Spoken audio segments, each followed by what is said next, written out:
नमस्कार, हर हर महादेव। मागच्या भागात आपण पहलगामच्या रिसॉर्टला येत होतो, तो वाटेत आपण सफरचंदची बाग बघितली आणि आता आम्ही पहलगाममधल्या रिसॉर्टजवळ अगदी जवळ आलो आहोत। तर रिसॉर्टच्या बाजूलाच एक नदी वाहते, छान मस्त। तिथल्या परिसराचा आनंद घेण्यासाठी आम्ही थोडा वेळ गाडीतून उतरलो आणि 10-15 मिनिटं नदी किनारी घालवले। तुम्हाला पाण्याचा खळखळाटसुद्धा ऐकायला येत असेल। मस्त वातावरण होतं, थंड वातावरण, निसर्ग एकदम छान, अतिशय सुंदर दिसत होता आणि आम्हाला राहावलं नाही म्हणून आम्ही गाडीतून उतरलो। सगळे खूप थकलेले होते, तरीसुद्धा आम्ही 10-15 मिनिटाचा ब्रेक घेतला, कारण बाजूलाच रिसॉर्ट होतं। अगदी 2 मिनिटातच आता आपलं हे रिसॉर्ट येणार आहे। स्वच्छ असं पाणी आणि त्याचा तुम्ही अमरनाथला जाताना जिथे पण तुम्हाला नदी लागते, साईडने क्रॉस होते किंवा साईडने तुम्हाला दिसते, तिथे असं स्वच्छ पाणी आणि असा खळखळाट ऐकायला येत असतो।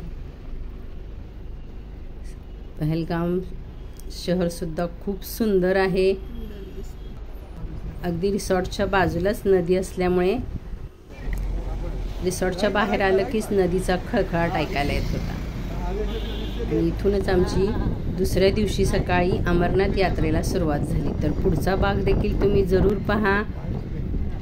सकाळी आम्ही 4:30ला सर्वजण तयार झालो होतो। वातावरण तर थंड होतेच, पण असं वाटत होतं पाऊस देखील येईल, पण आमची अमरनाथ यात्रा पूर्ण होईपर्यंत आम्हाला पावसाने अजिबात त्रास दिला नाही।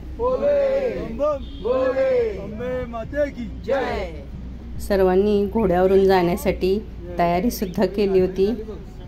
तुम्ही जम्मूमध्ये प्रवेश केल्यानंतरच तुम्हाला सर्वत्रच असं वातावरण दिसेल। साधा बंगलो असो, कॉटेज असो, असंच वातावरण सगळीकडे मस्त असं आहे।